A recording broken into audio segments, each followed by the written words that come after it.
Well, we want to welcome you back to, hopefully everyone got some coffee. Okay, are you a little energized? Awake? Okay. Awake still? Good, I love it. I got to tell you, I had so much fun at the Brave Men's Coffee. What do we call it? The bearded? We had a lot of names for it. Bearded Men's, yeah. Brave Bearded Gathering. I don't have that ability, but it's okay. I was with two very bearded men. That was really fun. I don't know. Don't take that quote out of context. I would keep that to yourself. I'm here for comic relief, really. All right, so why don't we get started? So we're here to talk about vision. Matt, you can put that slide up. Look at that. Look at us right there.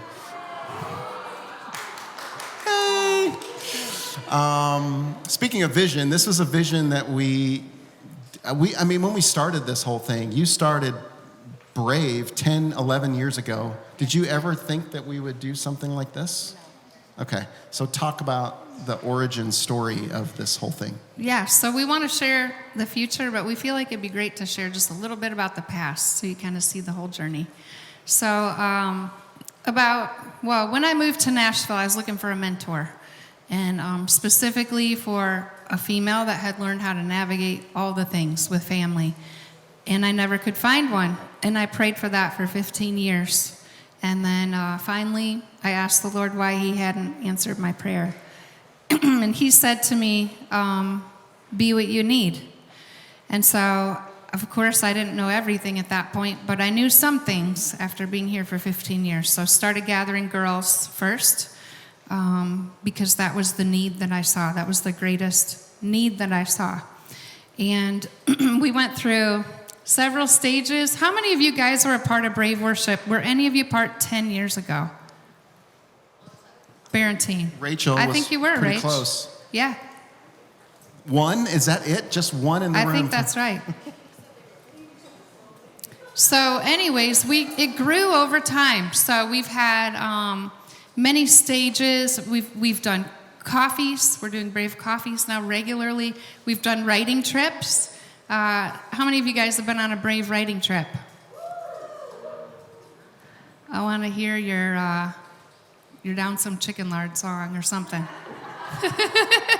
Okay. But that's where community really gets built. I mean, right. I went on the Ireland trip Yeah. with you guys, and it was like the people on that trip, I will forever be attached to 100%. with them, and we will never lose that memory. And Yes. we really got to know each other deeply. So Yeah. if we ever get to go on these mission trips overseas, y'all should come if you can. Yeah, and so many different experiences with these girls, with the same group over the last several years. And a lot of them are the ones that are facilitating this week, and those relationships have been built over time, and it's been really beautiful, and we're so thankful. But when we got back from one of those trips, the girls were saying, we want to learn more about writing worship. And so because there was a need for that, I sat down and began to write the mentorship a week at a time. And then we had sort of a pilot group come in, and I'd teach, and we would do some of those exercises, and then we'd write. And then 2 weeks later, we'd do it again. And we went until it felt finished. And then I know this guy that takes the creative things that I write and does something online with it, something technology related, they say. Yep. So that's when you kind of stepped in and started working on the mentorship. Yeah, I mean, and I got involved with Brave on the podcasting side because I built several podcasts that turned into communities. And I loved helping you and Mary Beth, your sister, start Brave Podcast, Brave Worship Podcast. And then when I saw you teaching, I just said, wow, we've got to get these in the hands of more people, because you were really making an impact. I saw, the hours that you were spending with the girls, them coming up from the basement sometimes, and just being so full. And I wanted that to, I always have had a love to take something creative. I mean, ever since you started writing songs, I've been, pitching your songs and helping with your music career. And it was just a natural outgrowth to take that mentorship that you'd started in our home and encourage you to turn it into something online that everyone can participate in. And that's sort of the origin of how you started working on the mentorship. And I remember the whole summer you working deeply on putting it all together. Yes. And then we turned it into a video. We added a videographer and recorded. It's probably not the way I'd recommend you do it now, because so much of it, even though you did have real life experience, we didn't know what would work. And I think initially in the mentorship, we thought it was going to be, you just go through the mentorship on your own. It won't be a problem. You'll be able to just one step at a time move on to the next session.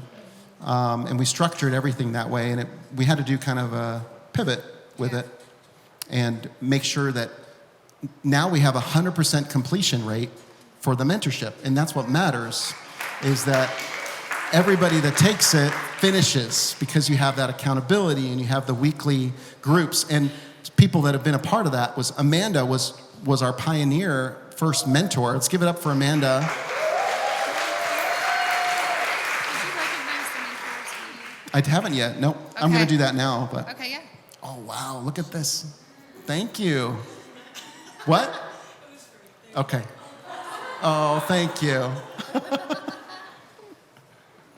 Okay, what were you going to say? Mentors? Yeah, do we want to recognize all the mentors? Yes. So now we have a full-blown mentorship. All the mentors who lead mentorship groups or have led, stand up, please. All of you. Emily, Rachel, Stacy, Amanda. Who else do we have? Ryan and Matt Crossan is in the back. Let's give it up. Yeah, beautiful. We love you guys so much, and it's amazing how they've just grown the family and just having those little units. And it's fun to meet you guys, because I know when you go through the mentorship and I meet you, I'll always hear who your mentor was, because I know they make such a big impact, and it's beautiful. Yep. So we're thankful for that. And then you started seeing possibly a need for a step one before the mentorship, and that's when I started writing the book. Right, yep. How did the book come about? I don't remember. We were talking to somebody about helping us to market the mentorship or something. Oh, yeah, Wisdom Moon. Yeah. We give credit to Wisdom Moon. Yeah. Many of you know him. He helped us market the mentorship, and he said... He connected us. with David C. Cook Publishing, and a wonderful Wendy Lord helped us. She was you always need a champion, right? Everybody needs a champion. And we all need a champion. She was a champion and helped that book get published. And we weren't sure if that was going to work or not, but I was up two-way journaling one night. I still have this journal. And the Lord said, I'm going to open the door. And the next day I got a call from Wendy. So it was pretty crazy. And then, I want to say too, I was getting a lot of calls from younger guys saying, I want to get mentored too. Like, I see all this happening with the girls. We have 2 boys ourselves, of course, I have a mother's heart. So I think the Lord began to open that door as well to, hey, okay, it's beautiful that we started with the girls and we saw a lot get healed up. But in any family, any healthy family, there's a mama and a dad, and there's health between the two, and there's health between brothers and sisters. And we want to bring health to the body of Christ and health to the world of the industry and see men and women work together in healthy ways. That's the ultimate goal. Yeah. Redeeming, we talked about that. Yep. So we have a little writing worship path that I just so all of that came about, and we just sort of said, okay, well, this is kind of like a path that you can follow. And Krissy, you came up with the songwriter personality test. I don't know when that was. That was first. Yeah. That was very first. Mm-hmm. Yeah. Yeah, so all of you all, say your songwriter personality if you know it. Real quick, go. Perfect.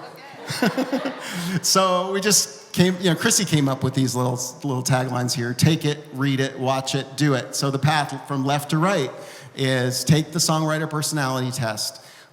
Then ideally, now that we have the book, just jump into the book and start to dive into that and start to dream and see things open up for you. Your imagination will take you places and begin to dream new dreams for your songwriting. And then watch it.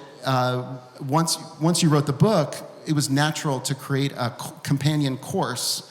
I had seen other people do this, and I thought it was really valuable to break down the course, break down the book in a smaller bite-sized chunk so you could walk through that. And so we created the Writing Worship course with the purpose of kind of being a companion for the book.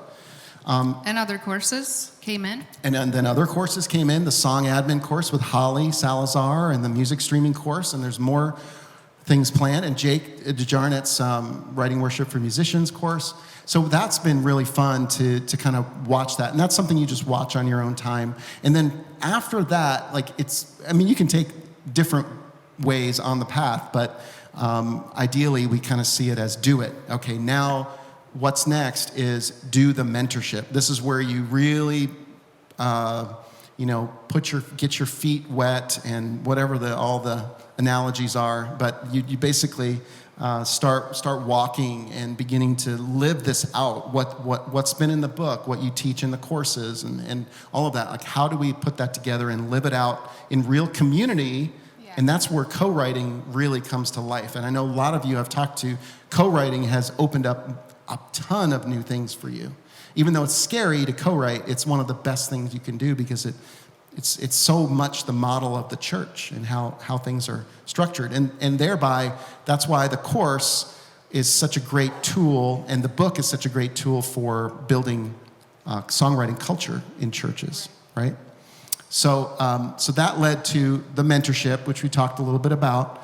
And then from there, there's just one more piece. Like when people finish the mentorship, for a few years, a couple of years, we've been doing this, 3 years, they're always like, I want to take it again. I don't want to leave these people. I want to get back in community. And so we tried for the last year. We've had 40 people go through what we called the membership. How many of you guys are membership members? How many of you guys have been part of that? That's been awesome. Like these are people who we take all of the elements from the mentorship, and I think we're calling it Live It. If you want to move to the next slide. Live It has been the membership, and that's where we have attempted to set people up on co-writes.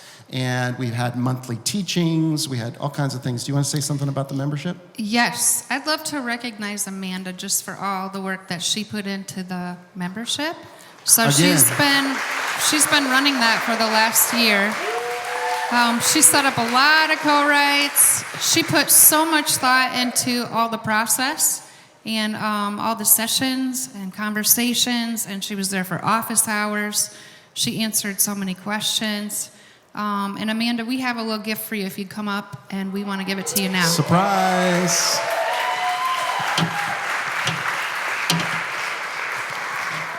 You have to open it right now. Yes, give her that one first. Yeah, right out. Open it up. This is for all the songs that she helped other people write and facilitate other people getting to write. We hope she gets to have some more blessed back to her.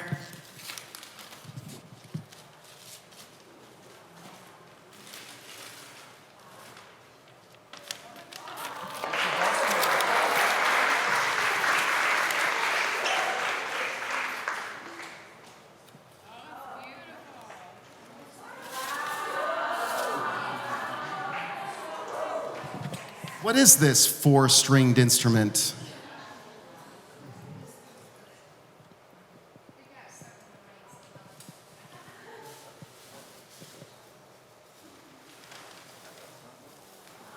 Okay.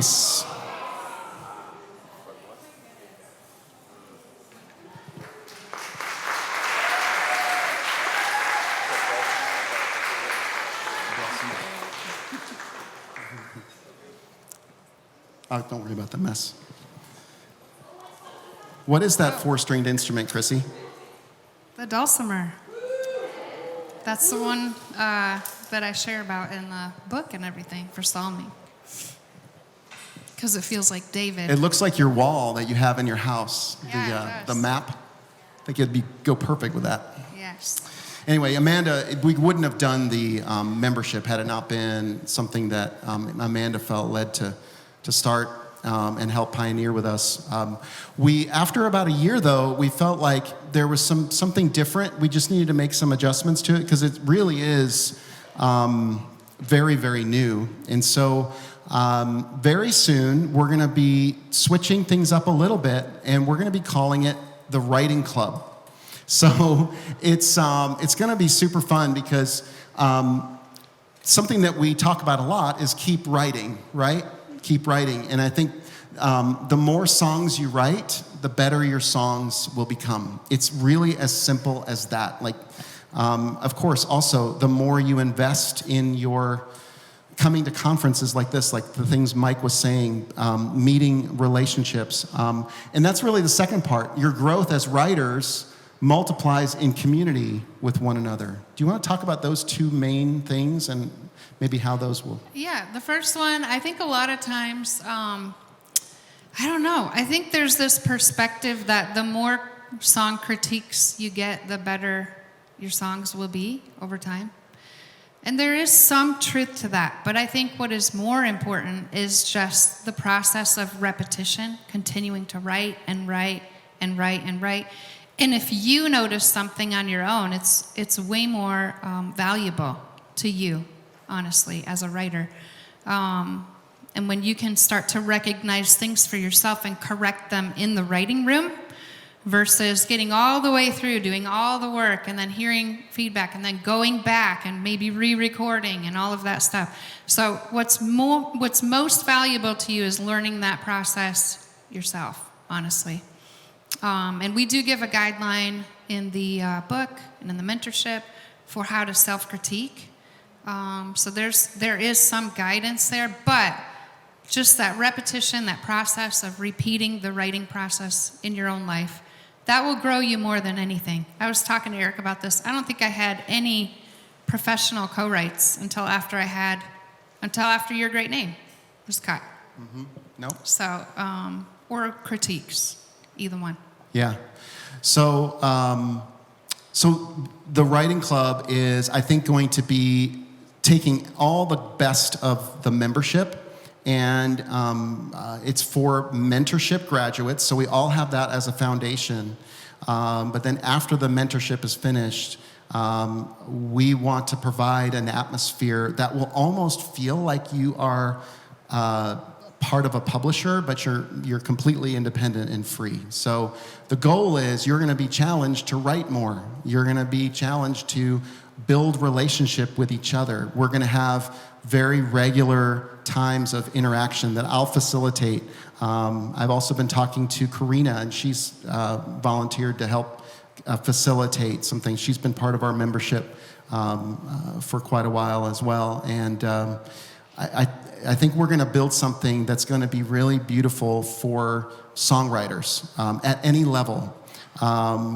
So that you, the more you write and the more songs you turn in, the more opportunities you're going to have for special things that we're going to invite you to maybe some co-writing days and some other opportunities to write for specific projects or partner with churches or whatever comes our way. I would love to be able to say, yeah, I have a group of writers. They're like writing like 50 to 100 songs a year, and they're getting better and better, and I would love to bring some of those writers in to opportunities and things like that. So the Writing Club is much more long-term, and you can scan I was really into QR codes this week as I was preparing this PowerPoint.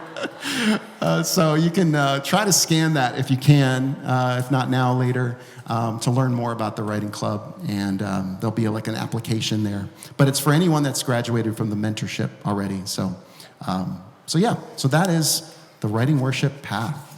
Okay. So that brings us to current today, and I want to look into the future just a little bit now. So over the last 10 years of Brave and Writing Worship, we've had many meetings in coffee shops, and we've been in Ireland, we've been in Scotland, we've been on hillsides, we've done worship songs on hillsides and churches, and a lot of Whole Foods community room coffees. We even had one gathering, I think, in a parking lot. Do you remember that one? Watermelon sugar, anyone? Yes. So anyways, I saw a vision probably 15 years ago. It's something that Eric has actually pitched to a couple of entrepreneur groups over the years. I pitched it twice. One time I went to like a venture capitalist place, like in 2006. I found the old like PowerPoint presentation, and it was really cheesy. Yes, and they didn't like the idea. And then I pitched it to another person who was an investor in the music industry, and he's like, I don't think it's going to work. So yes, yeah. But that was It wasn't the right timing. Years ago. Neither one was the right timing. But anyways, the vision is a song barn. That's the vision. A place that would house brave worship and writing worship. It's exciting and scary at the same time. But this is where we want to head. And here's sort of our, a little bit of our vision. I'm just going to read this to you. Here's what's important. Number 1, relationships. Community for everyday songwriters, a place to belong, a home for the homeless of heart. Conversations will be encouraged at the coffee shop and lounge areas with plenty of tables for lunch meetings or work. Writers' rooms will be available to rent in 3 to 4 hour increments. They'll be located on the same floor as to encourage collaboration. The barn will not be connected to any one thing, but it'll make space for everybody to come together to build the church. Number 2, resources. We want to resource individual writers as well as worship teams interested in songwriting. We will have a community room, wink to Whole Foods, for hosting classes for the community, but also when we're not using it, we'd like to share that with the greater community. We'll be teaching the Writing Worship book study, all writing worship courses, the mentorship. We'll also host church worship teams that come to town to learn more about songwriting and how to establish a songwriting culture in their church. Number 3, releases. We will be training up to send out.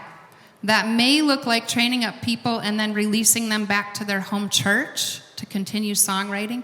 It may be hearing a song in the hallway that we'd like to record and the song itself gets released. But we really pray that a lot of fear, insecurity, competition, inhibition is released from people's lives.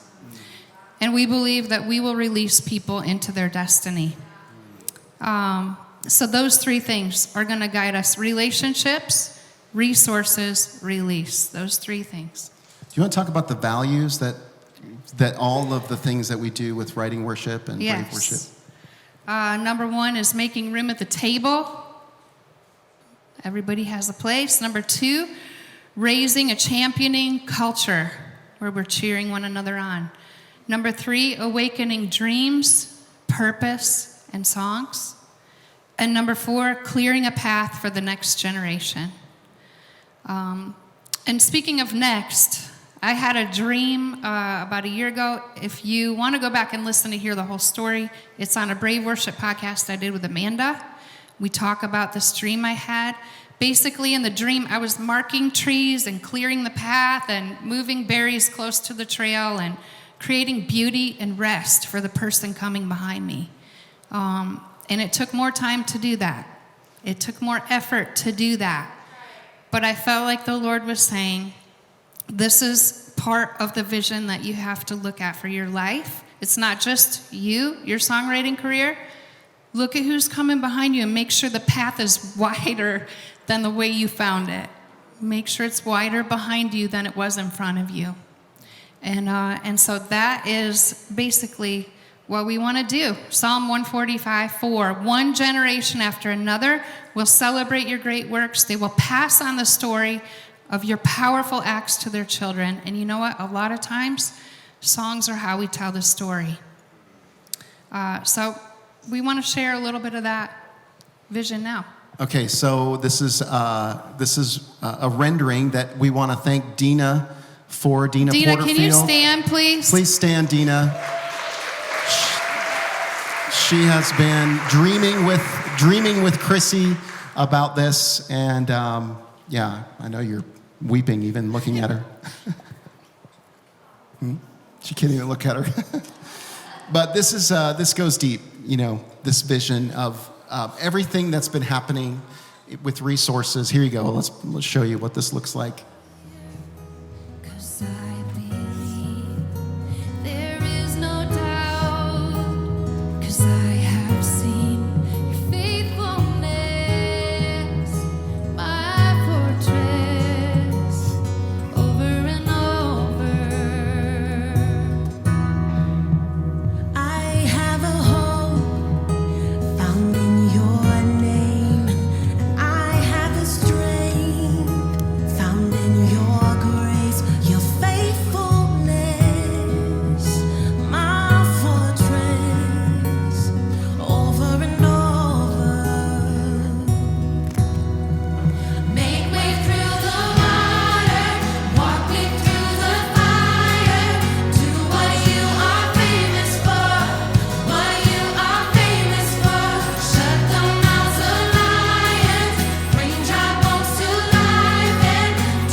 There's the writer's room. God, I believe in you. Release your love inside of me. Unleash your power for all to It's our main gathering room. Spirit, come and fall on us over and over. Oh Lord, make way through the water, walk me through the fire. Do what you are famous for, what you are famous for.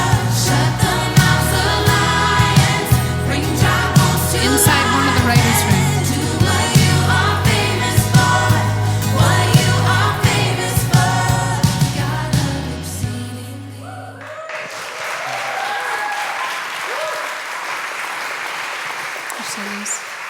You want to walk us through the blueprints? Yeah, so Dina, thanks for believing still with me. I felt like I was going to lay this down this year, and she came alongside me. And her husband's actually a builder in town. She's like, Krissy, I think it's time we drop the blueprints. And then she helped me the whole entire way, helped us get through this rendering process as well. So, Dina, you're pivotal in this whole envisioning of what's happening.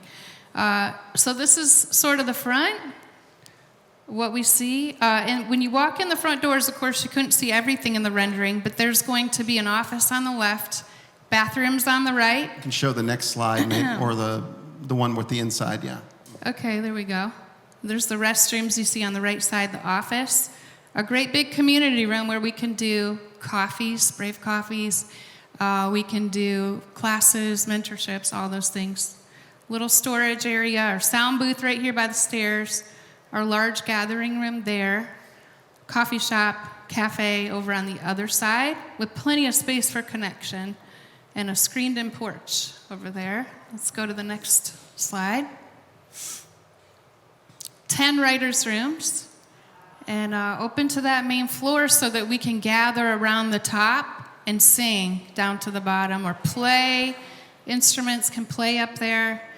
And there's also going to be a lounge where we can gather to hear songs at the end of the day if we're doing writing retreats, things like that. Or just if you want a quick cup of coffee, or a cough of cuppy, either one. And then here's one of my favorite things. In the tippy top, we're going to have a prayer room. The very top, at the third level right there, I guess they call it a cupola, a small room that you'll be able to see every direction from. So that's the vision.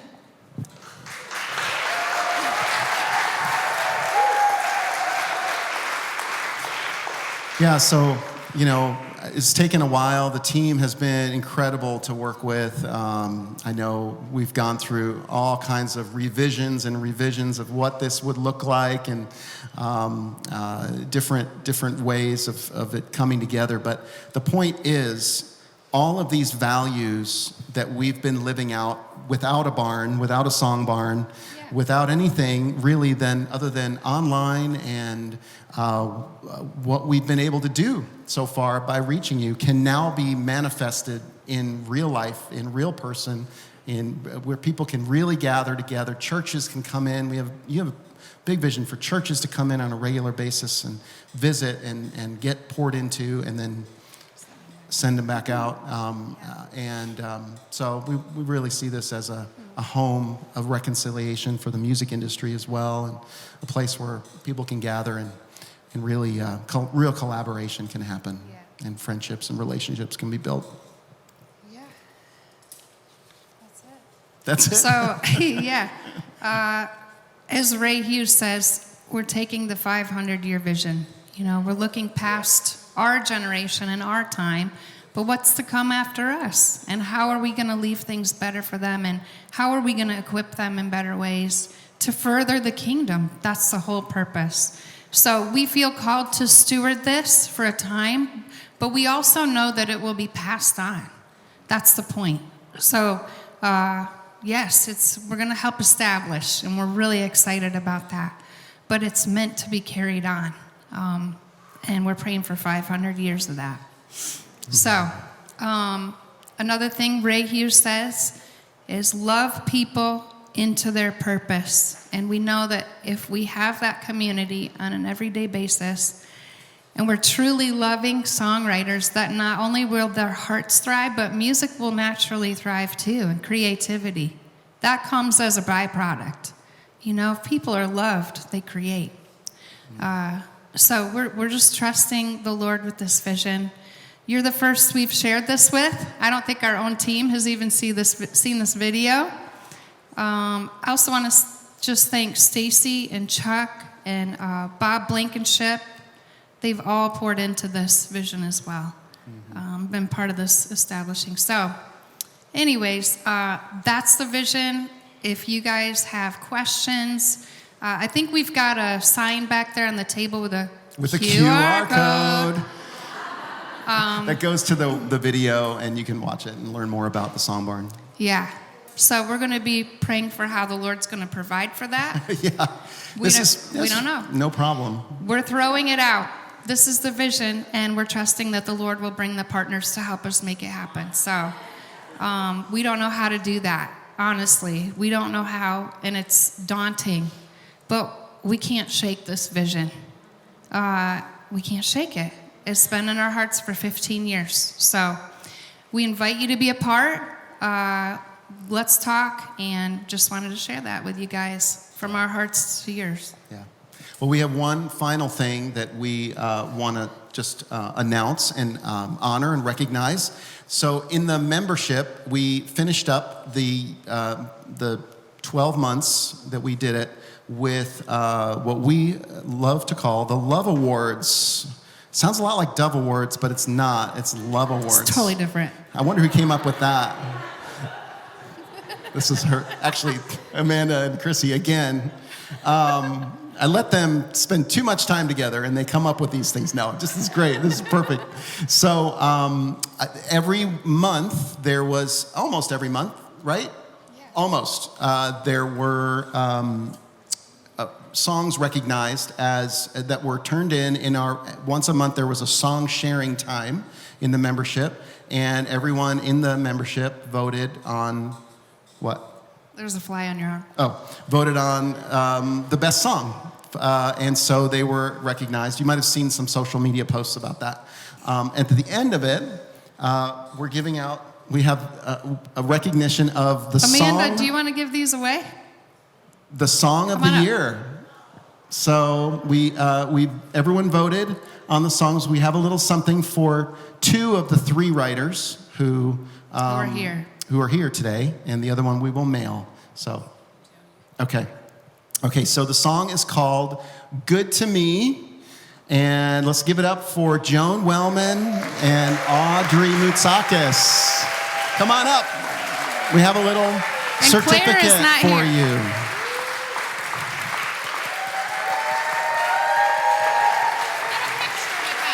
Yeah, picture.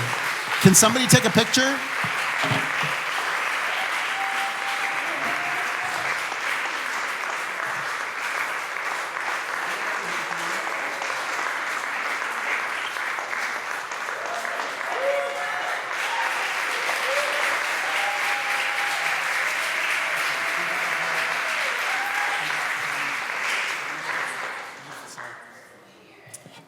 I know I couldn't. It's a YouTube video. Maybe Matt can pull it up before we finish today, and he can play it for us. It'll play on the screen.